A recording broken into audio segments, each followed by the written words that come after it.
Ang nakaraan, nagawa nang ang mapaslang ni Hyunwook ang isa sa mga kontrabida na maaring magdulot ng matinding pagkawasak sa hinaharap.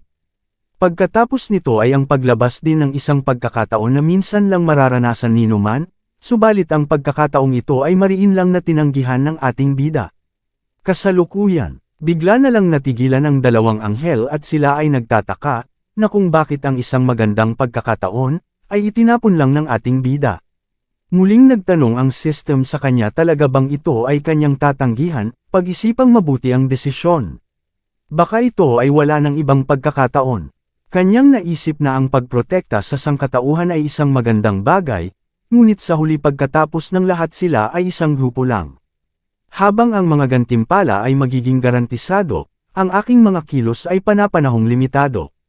Higit sa lahat ang quest ay isang quest lamang. At ang mga tao, gayunpaman, ay hindi gaanong simple. Kung ang isang quest ay hindi magagamit ng maayos, ang isang guardian ay maaring maging isang traidor kahit anong oras. Katulad ng pinakamasamang traidor ng sangkatauhan, si Gordon Tracy. Pagkatapos ng lahat, siya din ay isang guardian. Kaya nang gagalaiti niyang sinabi na, ilang beses ko pa bang sasabihin na, tinatanggihan ko ang quest. Kaya kaagad siyang binitawan ng mga anghel at tinitigan siya ng isa ng masama at may halong pagtataka, samantala ang isa ay galit na nakatingin sa kanya na may pagkainis. At ang gate ay unti-unti nang lumiliit, hanggang sa ito ay tuluyan nang nawala. Pagkatapos ng kaganapan na iyon, ay itinaas niya ang kanyang kamay patungo sa isang direksyon, at kinuha ang isang susi mula sa gitna ng nagtumpok na kalansay, gamit ng kanyang metal control na kasanayan. Binati siya ng sistema sa pagkuha ng unang gantimpala na tinatawag na Akashic Armory Key No. 2 mula sa Unlucky Event. Ito ang item na hinahanap ng traidor na siyang Josiep, kahit ang kahulugan nito ay ang pagpaslang ng mga inosenteng mamamayan. Kung ito ang pangunahing gantimpala ng quest, walang duda na ito ang bagay na kailangan ng mga traidor. Sa ganyang sitwasyon, syempre ito ay kanyang itatago, at inilagay na niya sa loob ng kanyang damit habang siya ay papaalis na mula sa ikalawang tarangkahan. At kanyang sisirain ang mga bastardong traidor sa buhay na ito. Sa lugar kung saan ang mga nagpoprotestang sibilyan, ay dumating na dito si Jun Manho, at sinasabi ng gwardyang babae na sila ay nagkakamali, habang sinasabihan sila ng leader na siya lang ang nag-iisang gwardya na may peklat sa mukha. Tignan mong mabuti, sigurado ka bang hindi ako ang nakausap mo? Dagdag pa niya, kinumpirma naman ito ng sibilyan na hindi nga talaga siya, ngunit pinagpipilitin pa rin nila na itinago sa kanila ang tungkol sa ikalawang tarangkahan. Kaya walang kasiguraduhan na hindi sila gagamitin bilang mga human shields. Sakto naman ang pagdating ni Hyunwook sa lugar, at narinig niya ang mga pinagsasabi ng mga sibilyan. Kaya naiinis niyang minura sa isipan siyang Josiep na gumawa pa ng commotion sa huli. Sumingit na rin sa eksena si Lee Min-hee at pinapakalma ang isang sibilyan sa harap niya, at sinabi na hindi ba siya pinapaniwalaan bilang kapitan ng AMT Rescue Team at hayaang makinig sa kanila. Pagkakita niya sa mga kasamahang dumating para tumulong ay napangiti naman siya dahil sa huli ay hindi sumuko ang battalion commander sa Seoul Station, at kanyang ipinadala si Lieutenant Lee Min-hee, kung saan ito ay kailangan sa perpektong pagkakataon. Nadidismaya naman si Lee Min-hee sa sagot ng sibilyan sa kanya na kung bakit naman siya pagkakatiwalaan. Ang rescue team na binubuo lang ng 6 na miyembro. Nagpapatawa ba sila? Paano nila masasadjep ang karamihan sa kanila? Dapat may plano siya. Hindi na rin nakatiis ang ating bida sa mga naririnig, at siya ay nagtanong na kung ano na ang nangyayari ngayon. Kaagad naman na lumingon ang lahat sa kanya. Pasigaw niyang sinabi sa lahat na, hindi ba nila naiintindihan, na kung sa oras na magsisimula na ang pangalawang alon, lahat sila ay magtatapos sa kamatayan. Sinagot naman siya ng isang langaw na iyan ay dahil hindi sila naniniwala sa kanila, at iyan ang rason bakit sila nagkakaganito. Naiinis naman siyang tinugunan ni Hyunwook na, well, dahil hindi ka naniniwala sa amin, meron ka bang ibang paraan? Kaya sila ay natigilan, at hindi nakapagsalita sa napakinggan. Maging ang mga gwardya ay napanganga na lang sa pagkabigla. Hindi rin nakaligtas ang mga kasamahan ng ating bida, may mukhang nagtataka sa mga narinig nila. Ang mga gwardya ay lumaban na handang itaya ang kanilang buhay para sa inyong kapakanan, hindi pa ba sapat iyon, dagdag pa ni Hyunwook. At kanyang tinanong ang mga Mokong kung meron pa bang iba sa kanila na handang itaya ang buhay upang lumaban para sa kanila. Kaya silang dalawa ay nagtinginan na lang matapos supalpalin ng harap-harapan. Ito na naman si Lee Min-hee muling umeksena, pinagalitan pa ang ating bida. Ang lakas daw ng loob nito na tretuhin ng ganyan ang mga sibilyan. Kanya ring tinanong kung saang impyerno daw siya nagtatago sa lahat ng oras, at ngayon lang siya lumabas. Kung saan seryoso lang siyang sumagot na, kanyang hinarang ang ikalawang tarangkahan. Natutuwa naman si Junmo na makita ang kaibigan, habang si Siena ay nagugulat na lang sa napakinggan. Si Jeo Manho ay lalong humanga, tulad daw ng kanyang inaasahan sa isang S-rank, at ang kanyang kasama sa likuran ay napatulala na lang. Samantala si Lee Min-hee ay kabaliktaran naman ang pinaniniwalaan, at pagalit niyang inakusahan na si Hyunwook ay nagsisinungaling lang. Hindi naman na niya pinansin ang mga reaksyon ng kasama, sa halip tinitigan niya sila ng seryoso at sinabi na, ang ikalawang alon ay maya-maya lang ay magsisimula na. Kanya ring inutusan ang lahat ng sibilyan na magtago na ng mabuti hanggat maari, samantala ang mga gwardya at platoon leader ay pinasunod niya sa kanya. Mabilis namang tumugon ng may paggalang si Jeo Manho habang nagugulat naman si Lee Min-hee, hindi makapaniwala na walang pag-aalinlangan na sumang-ayon ang leader ng mga gwardya. Kaya nang gagalaiti na lang siyang napasabi sa sarili na, kung ano klaseng pamumunong awtoridad ito, at siya ay naging walang lugar para makapagsalita. Ito pa ba ang nakilala niyan Lee Hyunwook? Unti-unti na ring nagkakaroon ng reaksyon ang tarangkahan sa loob ng istasyon. Masayang iniaabot ni Junmo ang aklat ng mahika ni Siena, at ang espada ng ating bida, pero teka, parang nag-iba na ang itsura. At nagpasalamat naman sila dito. Nagbuntong hininga muna siya bago tinawag ang iba, at siya ay may sasabihin sa kanila. Sumunod naman ang lahat at nagtipon sa kanyang harapan, handang makinig sa kanyang sasabihin. Ang mga malalaking gagamba sa unang alon, ay hindi nabanggit sa field guide, salamat sa aking bakal na balat at sa puwersa ng mga gwardya, nagawa nilang pigilan ito, ngunit ito ay medyo kulang para sa halimaw ng unlucky event, wika ni Lee Hyunwook. Ganyan din ang nararamdaman ko. Naisip ko na ito ay tiyak na mabigat. Ito ay medyo kakaiba, tugon naman ni Jeo Manho. Nagsalita naman ulit si Hyunwook na, sa tingin ko, iyon ay dahil ito ay isang unang alon. Ang unlucky event ay isang uri din ng kaganapan, kaya dapat ito ay may mga antas. Sa panahon ng ikalawang alon, ang mga halimaw na gumagamit ng makamandag na katangian ng gagamba ay maaaring magpakita. Lahat ay seryosong nakikinig kay Hyunwook, maliban lang sa platoon leader na patuloy pa ring nag-iisip na, bakit silang lahat ay nakikinig sa isang talunan. Kaya kung ganoon ang kanilang iniisip, dapat magsuot sila ng gas mask bago ang lahat. At kahit gaano man kalaki ang Seoul Station, kung ang nakakalasong gas ay patuloy na kakalat, ang mga sibilyan ay malalantad rin dito, kaya kailangan nilang akitin ang mga halimaw palabas ng plataporma kahit anuman ang mangyari. Sa seryosong tinig, dapat lahat ay makinig, dahil kanya nang sasabihin ang detalye ng kanilang operasyon na gagawin. Sa oras na magsisimula na ang ikalawang alon, kailangan nilang kunin ang atensyon ng mga halimaw, at aakitin palabas. Siyempre ang gagawa ng papel na yan ay ang mahilig sa bardagulan nating bida. Dahil marami naman siyang natutunan na galawan mula kay Tanggol, ay siya na ang magpapahabol. Ang rescue team at ang mga gwardya ay sa labas lang maghihintay ng nakagrupo. At sila ang aatake sa mga halimaw na nakalabas, mula sa isang lugar kung saan maari silang magtago. Katulad nung unang alon, kailangan nilang igapos ang mga paa nito, at hintayin ang kanilang oras hanggang ito ay hindi na makagalaw.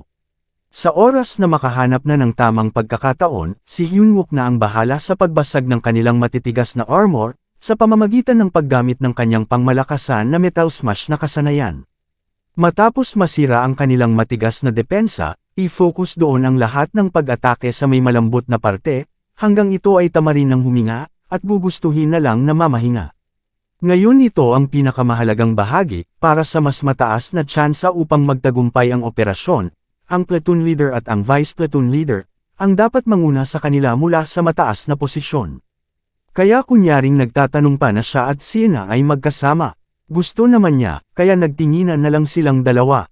Kung ang platoon leader ay patuloy na tutulong sa ating bida, na magpalipat-lipat gamit ang abilidad nitong warp. Magagawa niyang ituon lang ang kanyang mana at stamina, sa pagwasak lang ng matigas na armor ng gagamba. Kung ang Vice Platoon Leader ay patuloy lang na ibabalik muli ang mana ng kanilang Platoon Leader, ay maaari nilang gamitin ang warp hanggang matapos ang laban. Higit sa lahat, ang nag-iisang tao na may kakayahang kilalanin at pangasiwaan ang mapanganib na sitwasyon, ay ang Platoon Leader, na bihasa sa raid tactics. Kaya napangiti naman siya ay kumpiyansang sinabi na, sa ganitong stratehiya, sa palagay niya magagawa nilang malampasan ito, nang walang malalaking pinsala ang matatamo. Masaya namang ipinapaubaya ng ating bida ang pangangalaga sa kanila ng Platoon Leader, o mas magandang sabihin na Rescue Team Captain. Sabay sabi sa sarili na, tama iyan, sa pamamagitan ng warp ability ni Lee Min-hee, ang C-Ranker na nasa ika-15 antas pa lang, ay magagawa nilang makumplito ang operasyon. Nararamdaman na nila ang pagbabago na nangyayari sa kanilang paligid, kaya lahat sila ay naghahanda na. At ang tarangkahan ay nagsisimula na ring magpalabas ng malakas na hangin. Kaya si Hyunwook na nasa malapit dito ay sumigaw na sa lahat na sila ay magsihanda na. Ang sistema ng patuloy na kaganapan ay muling nagpakita. Maya-maya ay may lumabas nang ang isang malaking halimaw mula sa tarangkahan at mabilis na bumagsak sa baba, at nagdulot ng pagkawasak ng lupa. At ang pressure nitong dala ay ramdam ng ating bida at siya ay napatikip na ng mukha. Dahil ang kanilang plano ay nakahanda na, kaya matapang niya itong hinarap, upang umpisahan na ang laban na labis nilang pinaghandaan. Ang alikabok ay unti-unti nang humuhupa, at ang lumabas na halimaw ay bahagya na ring nagpapakita. Subalit ang kanilang paghahandang ginawa ay parang mababaliwala, dahil ang sistema ay muli na namang lumabas at nagsasabi na ang boss monster ay nagpakita. Kaya ang tuwa sa kanyang mukha ay napalitan ng pagkabahala, at hindi siya makapaniwala sa kanyang nakikita. Siya ay napasabi sa sarili na hindi ito dapat na mangyari. Sa kanyang harapan ay bumungad ang dambuhalang boss ng mga gagamba, at ang sistema ay hindi talaga nagsasawang magpakita, at nagpapaalala na ang boss monster ay dapat nilang matalo muna. Sa labis na pagkabahala, at ramdam na rin ang kaba, kanya nang sinigawan ng mga kasama, na ang lahat ay tumakbo na, dahil ang hinaharap ay talagang nagbago na. Rinig ang sigaw ng ating bida, kaya napatanong na lang ang platoon leader na kung ano na ang nangyayari, kailangan niya munang panghawakan ang sitwasyon.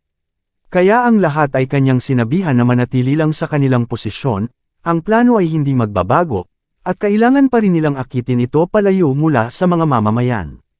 Talagang kakaiba na ang kalabang kinakaharap nila, mukha na itong taong gagamba na may 4 na paa, at kanyang tinitigan ang kanyang walang buhay na kasama. Kaya ito ay nagngit-ngit sa galit, na para bang gustong manakit. At ito ay sumigaw ng pagkalakas-lakas, upang sama ng loob ay ilabas, kaya ang ating bida ay napatikip na lang ng mukha, dulot ng malakas na hangin na sa kanya ay tumatama. Maging ang kanyang kasama ay ramdam din ang pressure nitong dala, hanggang sa sila ay napatikip na ng kanilang tainga. Napaisip naman si Hyunwook na, base sa kanyang pagkakaalala ang boss monster ay magpapakita lang matapos ang ikalawang alon, ang hinaharap ba ay nagbago na talaga dahil sa kanya. Pagkatapos nitong sumigaw ay kaagad na itong umatake, at naiwasan naman ito ng ating bida. Talagang hindi basta-basta ang lakas nitong taglay dahil sa laki ng pinsala nang tumama ang pag-atake nito sa sahig. Kahit na nakaiwas, ay ramdam pa rin niya ang lakas ng kalaban, kaya kanyang nasabi sa sarili na, kailangan niyang kumilos ng maayos, dahil kung hindi niya itong kayang pigilin, isa lang ang ibig nitong sabihin, lahat sila ay dito natatapusin. Kaya ginamit na niya ang kanyang mahiwagang mata na nagpapalabas ng malakidlat na aura. At pinatama ito sa ulo ng gagamba, layuning sirain ang matigas nitong depensa. At ang kanyang mana ay bumagsak na lang bigla at meron na lang itong 72% natitira. Ngunit kahit nakagamit na siya ng malaking halaga ng kanyang mana, ito ay naging wala pa ring kwenta, dahil ang lakas ng bakal na gusto niyang masira, ay lagpas pa sa lakas ng kanyang pinagmamalaking metal smash. Kaya nagulat na lang siya sa naging resulta, ang kanyang metal smash ay hindi gumana.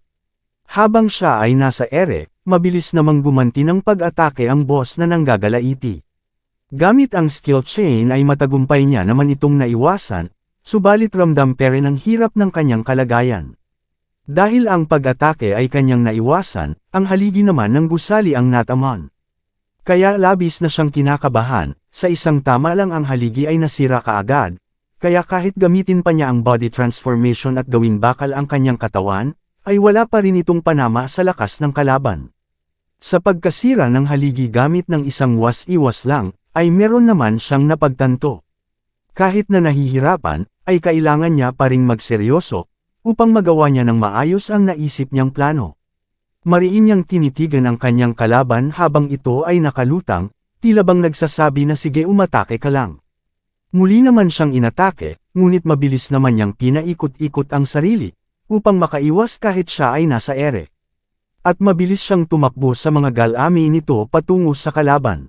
Ang naisip niyang plano upang ito ay matalo, ay mababa lang ang tsansa nito, ngunit ito lang ang tanging paraan, kaya seryoso na niyang tinitigan ang kalaban, hanggang tuluyan na siyang nakalapit sa mukha ng gagamba. Kaya ang kanyang kasama ay nakaramdam ng pangamba, na kung ano ba daw ang ginagawa niya, dahil hindi na niya sinusunod ang plano nila. Sa pag-iisip na makukuha din ni Lee Min-hee ang ibig sabihin ng kanyang mga aksyon, ay naalala niya ang nangyari sa nakaraan kung saan nakasama niya ito sa laban. Tactical Lee Min-hee, tawag ni Hyun-wook sa kanya. Naiinis naman siyang lumingon at tumugon na, sinusubukan mong gumawa ng dahilan sa pagtawag sa aking ranggo ng ganyan. Nagpasalamat naman si Hyun-wook sa kanya, dahil sa pamamagitan ng kanyang warp skill ay nagawa pa nitong makalabas ng buhay. Kumpiyansa naman siyang tumugon na, iyan ay kanyang karanasan bilang isang opisyal.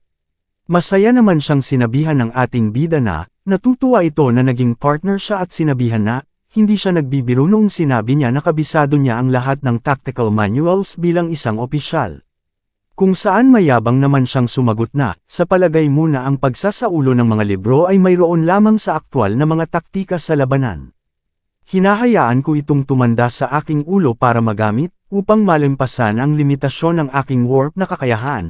Kailangan kong magkaroon ng bawat detalye ng taktika, para magamit ang warp skill sa tamang oras at lugar. Kaya napatanong na lang si Hyun-wook na, ibig mong sabihin ang lahat. Ang bawat isang taktika ay resulta ng kanyang paghihirap para mabuhay, dagdag pa niya. Kasalukuyan, dahil hindi na nasunod ang kanilang pinaghandaan, at bigla na lang nag-iba ang takbo ng sitwasyon, ay pilit niyang pinag-aaralan kung ano ang pinaplanong gawin ng ating bida. At kanyang pinagmamasdan ang nagiging takbo ng nangyayaring labanan, subalit dahil tumatagal na ang laban, at sadyang malakas din ang boss na kalaban ay mabilis na bumababa ang mana ni Hyun-wook. Kaya siya ay umaasa lang sa malawak na kaalaman ni Lee Min-hee sa mga taktika, habang patuloy na iniiwasan ang lahat ng pag-atake ng boss sa kanya. At ang kanyang mana ay mabilis na bumaba sa ika-32%. Ngunit patuloy pa rin siya sa kanyang layunin at iniiwasan ang mapinsalang galame ng kalaban. Matapos makaiwas sa isa, ay kaagad naman itong sinundan ng isa pa, kaya lang sadyang madulas din talaga siya, at muli ito ay hindi na naman tumama sa kanya. Sa bawat pag-iwas sa pag-atake ay ang pagkasira naman ng haligi ng gusali. Napansin na rin ito ni Lee Min-hee na ang ginagawa ni Hyun-wook ay hindi lang basta-basta lang na umiiwas, kundi dinadala niya ang bawat atake ng halimaw sa mga haligi. Kaya tinanggal niya ang kanyang gas mask ng kanya nang napagtanto kung ano ang tunay na plano ng ating bida, subalit baka sa kanyang mukha ang labis na pag-aalala sa maaaring maging resulta. Wala nang hinintay na sandali at kaagad na niyang inutusan si Sina na kailangan niya ng malaking halaga ng mana hanggat maari. Sa gulat napatanong naman ito kung ano ang sinubukan niyang gawin. Kung saan sinagot niya ito na gagawa siya ng isang malaking warp zone na kanyang makakaya ngayon. Nakikita na ni Hyun-wook ang huling haligi, kaya kailangan niyang tumagal pa kahit na sandali na lang, at buong lakas na patungo sa huling haligi, sa natitirang 27% ng kanyang mana, ay pilit niyang ginagampanan ang tungkulin niya. Ang boss ay muli na namang naghahanda at iniangat ang kanyang dalawang braso. Inihampas ito sa sahig ng buong lakas, kaya ang ating bida ay tumilapon. Kasama ng mga bitik ng bato ay umangat siya sa ere at siya ay nagulat sa hindi inaasahang pangyayari. Ngunit muli niyang ibinalik ang kanyang balanse at nagpatuloy patungo sa haligi, sa kanyang paglingon ay mayroon na namang papalapit sa kanya na isang matulis na galami at malapit na itong tumama. Dahil sa hindi na niya kaya pang maiwasan ito, ay kaagad na niyang ginawang bakal ang buo niyang katawan. Hanggang ang sistema ay nagbigay na ng babala, nang ang kanyang body transformation ay lumagpas na sa limitasyon, at maaring mapinsala ang katawan ng gumagamit, samantala ang natitirang mana ay 3% na lang. At tuluyan na nga siyang tinamaan ng pag-atake ng kanyang kalaban, kasabay ng pagkasira ng huling haligi. Sa lakas ng pagkakatama kahit siya ay nakapaghanda, ang sakit ay kanya pa ring ininda, habang siya ay tumilapon. Sa tindi ng pagkakabangga, ang pader ay nasira, subalit ang kanyang layunin ay matagumpay naman niyang naisagawa. Dahil naubos na ang mga haligi, na nagbibigay tibay sa gusali, ay unti-unti nang nabibitak ang mga dingding. At ang bubong ay malapit na ring bumagsak, at makikita dito ang malalaking mga bitek. Matapos nitong matamaan ang ating bida, ay kanya itong tinitigan ng may pagbabanta. Kahit na nahihirapan, ay pilit pa rin siyang tumatayo, layuning tapusin ang kanyang tungkuling na simulan. Kanya naman minura ang ating bida at sinigawan na kailangan na nitong makaalis sa lugar ng mabilis, habang naghahanda ng kanyang mahika. Hindi alintana ang mga nahuhulog na mga debris mula sa kisame, at ito ay nakatayo pa rin at tinatitigan ang kanyang magiging unang biktima. Hindi naman ito namamalayan ng unti-unti namumuong espasyo sa kanyang paanan. Habang patuloy pa ring sinisigawan ni Lee Min-hee ang nanghihina nating bida dahil maging ito ay madadami rin sa kanyang inihahandang mahika. Kung saan kahit na labis na siyang nanghihina at wala na rin siyang kakayahan upang makaalis pa mula sa kanyang kinatatayuan, kaya siya ay napasabi na lang kay Lee Min-hee na ito na ang kanyang tsansa, dahil kung papalampasin pa nila ito, ay siguradong mauubos sila. Dahil wala na rin siyang magagawa, ang kanyang kasanayan ay kanya ng pinaganya gamit ng kanyang buong lakas. At ang napakalaking espasyo ay tuluyan ng nabuo, sa ilalim ng dambuhalang boss monster na ito. Mula sa kanyang kinatatayuan ay nahulog ito sa espasyo, at bumagsak sa ibang lokasyon. Sa kanyang pagbangon, siya ay nagtaka kung nasaan na siya, at bigla na ring nawala ang kanyang biktima. Sa kanya namang pagtayo ay kanyang natagpuan ang sarili-sariles ng istasyon, at ang mga malalaking tipak ng bato, ay unti-unti nang nahuhulog rito. Kaya ang ating bida ay bahagyang napatawa, dahil tulad ng kanyang inaasahan mula sa kanyang kasama, ay naunawaan nito ang ibig ipahiwatig ng kanyang ginagawa. Hindi na rin nagtagal, ang malaking bahagi ng istasyon ay tuluyan ng gumuho, at ito ay sulong-salo ng dambuhalang reyna ng mga gagamba. At si Lee Min-hee ay hindi maiiwasang mangamba sa kalagayan ng kanyang kasama, na handang magsakripisyo para sa iba. Habang si Sienna ay labis ang pag-alala para sa buhay ng ating bida dahil hindi na niya ito nakikita. Ano kaya ang nangyari sa reyna ng mga gagamba, at sa ating bida? Aalamin natin iyan sa susunod na kabanata, kaya patuloy lang na subaybayan ang kwento ng ating bida. Maraming salamat sa inyong patuloy na pagsuporta mga boss, sa susunod muli.